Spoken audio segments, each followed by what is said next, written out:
Hi and welcome to Film Forums. I'm Richard Williams, the creator of this platform, a place dedicated to the filmmaking community. We interview members of the film industry to find out what it really takes to make a movie, bring a script to screen, or secure that acting role. If that sounds good to you, please subscribe to us on YouTube and follow us on your favourite podcasting platform so you can be the first to know when an episode drops. We'd really appreciate it if you'd like and share this if you get value from this episode. Thank you. And finally, a big shout out to this episode's sponsor, hotsourceforfilm.com, who provide resources, workshops and advice for the film business online. Thank you. I play third fiddle to two figures in my life, Jesus Christ and Margaret Thatcher. Where do you stand on them? One's the reason we're all here, and the other's a carpenter. You're like the best thing to come out of this experience for me. When you look at me, you clearly see a victim. What do you really know about me? Welcome to Film Forums. My name is Aiysha Jebali and I have with me David Jonsson. Would you like to introduce yourself, David?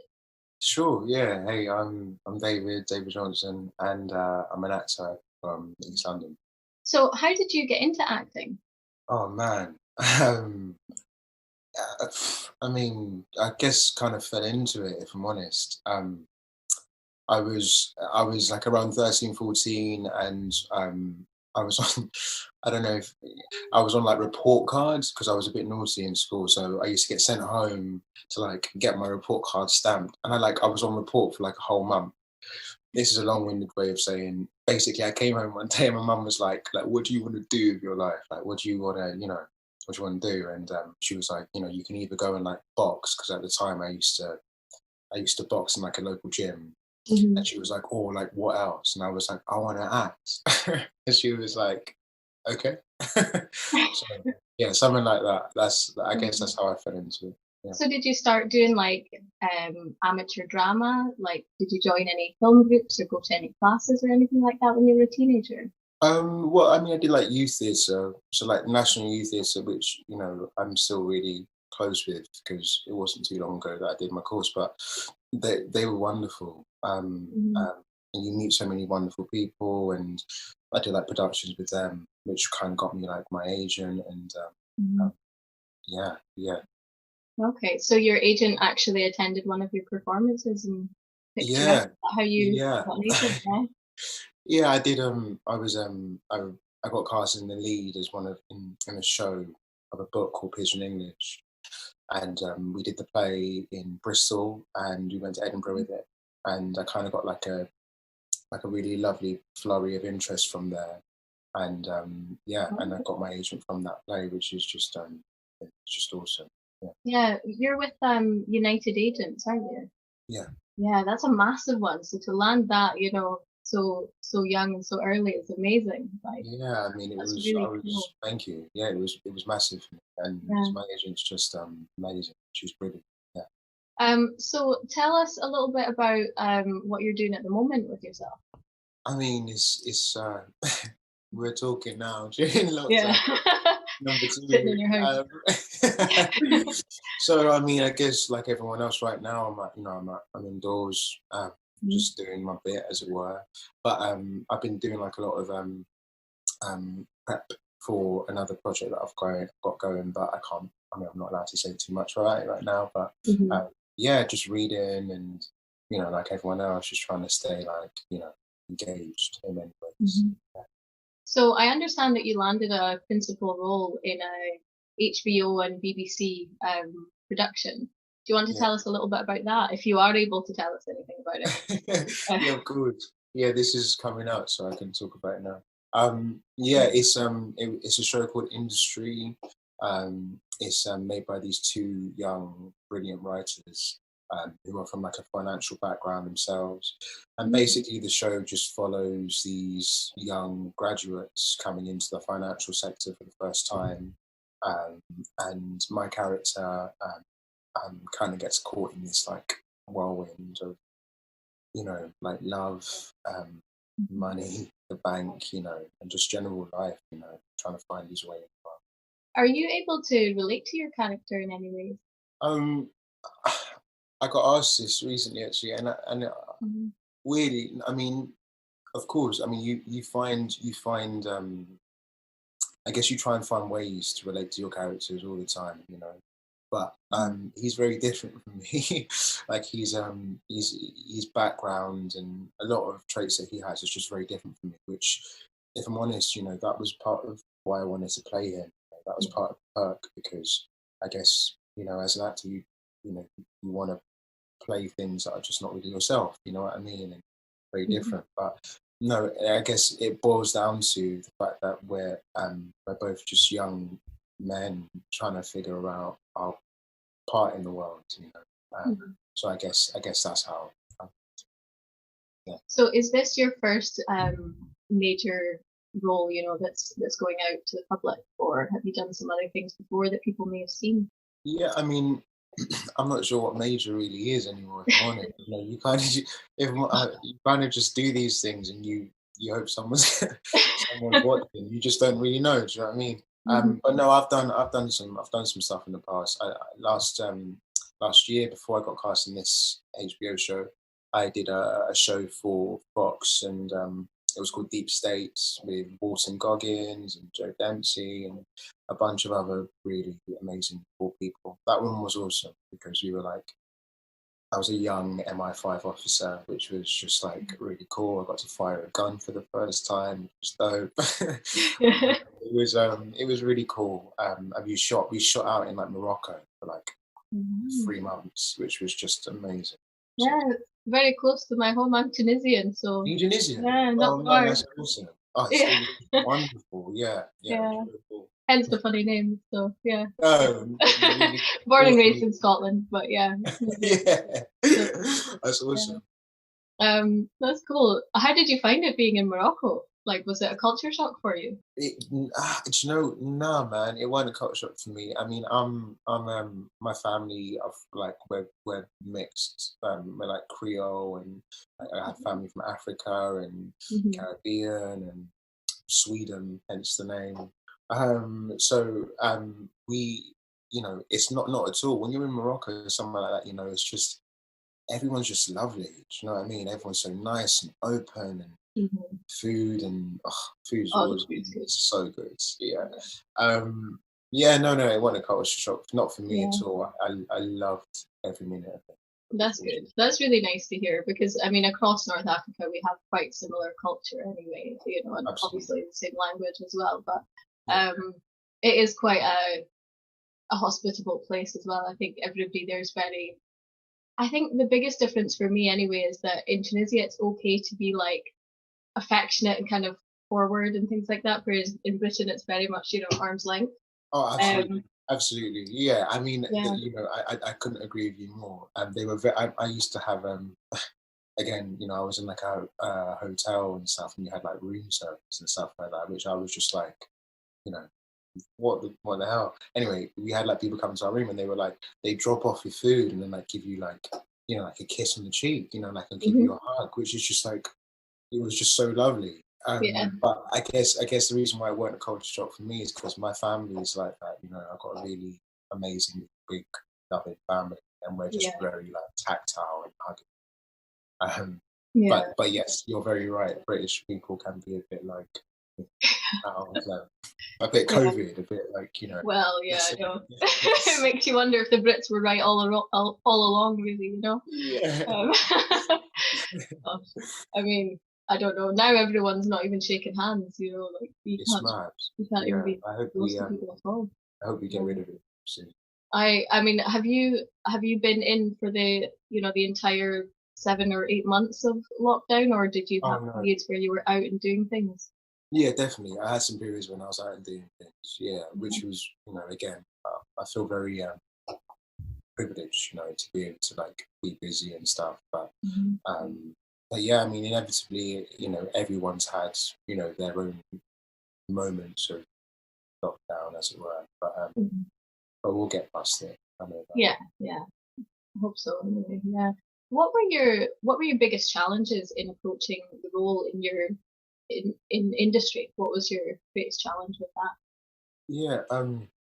I guess I guess it was, it was research. I had to do like a lot of research because, like I said, he's really, he's just really different from me in many ways, and you have to kind of find like a sort of common ground. But definitely, I remember getting the script through when I was in the desert, and I was doing like MI5 training every single day. So like I had to be really, really fit. But then I opened this, Mhm. this script, and it was set completely in like the financial world. So it was just sat in a bank every single day, which was just like polar opposite in a suit, polar opposite to me, like with my shirt off in the middle of the desert, and then in a suit, So, and what you realize is like the terminology and the way they talk about things, particularly in my character, like he's so quick and he's so smart, like he's like incredibly clever. So you had to like I had to like just learn a lot of that lingo, like how you might respond to someone, or like what a quant is, which is like a financial term, because that's in the script, And we did like a lot of, I think we all did a lot of research. That was a way for me into the character. Yeah, I mean, to convincingly play, someone who's in an industry that you're not familiar with, I can imagine would be quite difficult. Like, especially, people who play doctors and things like that as well. You have to kind of get to grips with a lot of terminology that you wouldn't be used to. But I think financial would be, in a way, even further away because, like, we all have some kind of knowledge of health and healthcare, Yeah. but most people don't have knowledge of finance and marketing and sales in the way that it's shown in the Absolutely, and I think that was something that inevitably was like a challenge. But then I think Mhm. what I definitely found with the show, which I think is just like a testament to the writing, is that it's way more than like a quant or the banking terms. Like it's way more about the relationships between the people. Everything else is just kind of like like fillers in between. And if it's in real life, if it's not banking talk, we're talking about something else, and we really mean this. Do you know what I mean? We really mean that, but we use fillers all the time. So I Mhm. think it was really interesting to like understand that it wasn't about that at all. It wasn't about the financial thing, but you do all this research to let it go anyway. Um, yeah. Mhm. And you attended one of the most prestigious drama schools, obviously, RADA. Are you able to tell us anything about how you got in and how you were when you were there? What was the experience for you? Yeah, yeah. It was awesome. It was really, really cool. Listen, I mean, you know, I got a scholarship to go there actually from Warner Mm. Bros, who I'm immensely, grateful for, because if I didn't get that scholarship, I don't think I would have been able to go. Again, I'm from like an East London family, don't really have much.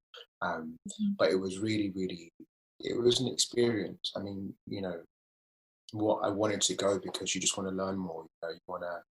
You wanna. I don't know. I had this curiosity of just wanting to read more and learn more. Just like try, Mhm.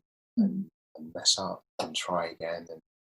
And I think Mhm. RADA was really cool for that. You know, um, I read so much on Shakespeare, on Byron, on just like people that coming from East London, I won't normally read about. Do you know what I mean? So Mhm. for me, that was really important. And besides that, I think most importantly, I made just a hell of a lot of amazing friends. And those people just stay with you.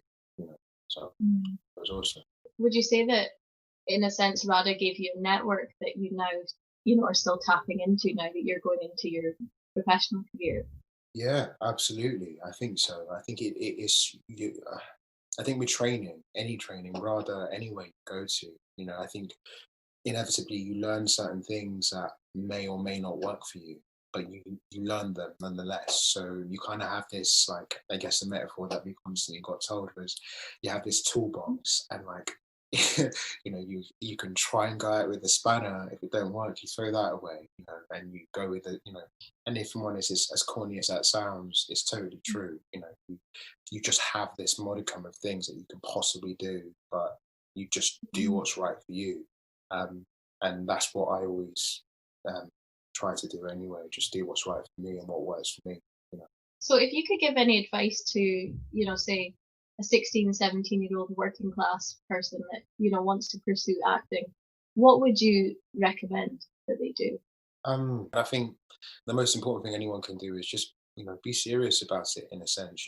I guess, you learn to like take these things like, you have fun in it. I think acting is like, it's play, but inevitably you need to find like a sense of like, you want to learn, you want to be better. So I mean, it's really hard to give advice, but I think for me, like my mum told me when I got that report card brought home, she was like, what do you want to do? I think she was trying to tell me like, be serious about something, if that makes sense. So I guess I'll pass on my old mum's advice. Like, Mhm. It's quite good that she kind of put you on the spot like that. yeah, Right. What are you going to make of yourself? You know, I love that. Like, to be honest, that kind of reminds me of my dad as well. He's quite direct in that sense as well. Yeah. yeah, Totally. yeah. I mean, it was obviously decision time as well. Because I think 14 onwards that's when you start choosing your subjects and deciding, Yeah. you know, what you're going to do, where you're going to go. Which I think it's kind of a shame because most people do change path as well. You know what I Yeah. mean? I wanted to be a vet, you know. Oh man, Did really? not consider the fact that I have an allergy to animals, you know. So I took all the sciences and, you know, never used them. So yeah. No, I know that. That's a real thing. I mean, it's I guess they're just looking out for us, right? And Yeah. it's like I reckon I could have said to my mum I wanted to be an actor, and then I could have said next day I want to be a musician, and she would have been like, okay, cool. Like, but she just wanted me to like be serious about something. So yeah, Yeah. I hear you. Yeah, well, it's worked out. I mean, look at you. It's Yeah, happened. well, a little bit. Yeah. Yeah, totally. Do you have any other creative interests? Like, do you do music or writing or anything else? Yeah, I mean, I guess all of those things that you just said, I definitely do some writing, which is Mhm. good fun. Um, you know, I guess you kind of, especially as an actor, which I'm loving by the way, you kind Mhm. of have these experiences and you want to like, want to become other people and you want to like live that to the fullest. But then there's definitely a part coming from where I've come from and like Mhm. where I know like hundreds of thousands of others people are coming from. You want to be able Mhm. to like give back opportunity and like just pass it on. So I think Yeah. for me, like I definitely have like a long term goal, wanting to be able to like give back, and also you have ideas, so you Yeah, just so creating your own work is a strong possibility I then think for you. so. I mean, I'd love to, but I'm having a really good time right now. Yeah. So we'll see how it goes. But yeah, apart from that, like I love messing around with music and Mhm. um, film and Yeah. things like that. Yeah. And you talked about boxing as well. So would you obviously you enjoyed the role that you already played, you know, that was action based. Would you quite like to pursue more action roles? Yeah, I mean, I'd love to, but I think it's like whatever's interesting, right? I think, part of the appeal of industry Mhm. was I got it through at the time when I was like in a completely different mindset. So I was like, oh, that would be really awesome to do something so different, you know. So I think I'm always going to have that sense of play and wanting to do something that's different. But Mhm. I'm a big fan of action films and Yeah, cool stuff like that. So yeah, yeah. well, That's my favorite genre as well to watch is action. So, it's awesome. yeah, Yeah, yeah. I grew up doing martial arts as well, so it's really. yeah, yeah. I don't look like it at all, but yeah, I do. You've Yeah. got this. You're a treasure trove, aren't you? You've got like so much stuff. I feel like I should be interviewing you. Really. No, not at all. I'm a no one. No, Really. but yeah, I love martial arts. I'm crazy about it. I'm not like the typical, you know, like I don't watch ROMs or anything like that. I'm Yeah, more like, yeah, let's go see an action movie, you know. that's so awesome. That's So so yeah. awesome. That's me too. Yeah. But that's really cool to hear. Is there anything that you would say in terms of people applying for scholarships? Because obviously, you know, you mentioned that you got a scholarship to go to RADA. That's one thing that when I was younger, I really didn't know enough about, Yeah. you know, in terms of how to go about it. And I just didn't think that that was a possibility for me as a working class performer as well. So Yeah. could you maybe talk to us a little bit about that? Like, what was the process? Of course. Of course. I mean, for me, it was. I hate using the phrase "I got lucky," because it's so ambiguous. But I feel like I did kind of get a bit lucky because at the time that I auditioned, Warner Bros had just done this thing where they rolled out a set of scholarships, to up and coming actors. Um, Across like the UK, and RADA had like one place, and when I auditioned, they put me forward for it because I think I did something anyway, and then I had to go and meet them, and then they awarded it. So it wasn't a case of me like finding it and applying for it. It just kind of happened, which again, that's why I'm so grateful because serendipitous and the universe and all that stuff. But I think it's out there. I think people have to like. One thing I'd say actually is like don't be deterred of it. I think for me, that's one thing that I was like, regardless, I'm going to try, even if I never got the scholarship. I thought I'd rather know that I got in and didn't go than be like, oh, I didn't know. Something could have happened, but I didn't try. Like at least like go for it, try it, because I think that's what life's about. Just going for stuff, and you fail, you fail. Get up. It's good. Yeah, failure's better than not knowing, isn't it? 100%. 100%. So, what do you think is next for you? What do you see as your career path? I don't know really. No, I guess I just hope to do different things and continue to grow in like a really unique way. I don't really want to be like anyone else. I really want to be like myself, And I think I just hope I get the opportunity to do that. So Mhm. Have you ever attended any film festivals or anything, or taken part in any networking that way? no, not really. I mean, this it's funny. This year I was meant to go to a lot more, but because of COVID, it all kind of got stopped. So not really. But I have got someone sent me like a special, which I'm so grateful for, by the way. I got sent like this thing for Aesthetica, which is really cool. So like that's like an online film festival. Shout out to them for sending me like a link to it. So I'm like watching some like just loads and loads of short films at the minute, which is just so really interesting, and you learn so much for how people can make like a short film, a full-on narrative. So I'm doing that like online film festival, but apart from that, not much. Awesome. Well, thank you so much, obviously, for your time. Just quickly before we go, do you want to tell us, when the show is out and where can they see it? Sure. Thank you, by the way. And Industry comes out on BBC Two on the 10th of November, and on HBO in America on the 9th of November. Yeah. Right, we're looking forward to it, and we'll definitely be promoting it and promoting you. So thank you so much for your time. My pleasure. Thank you so much.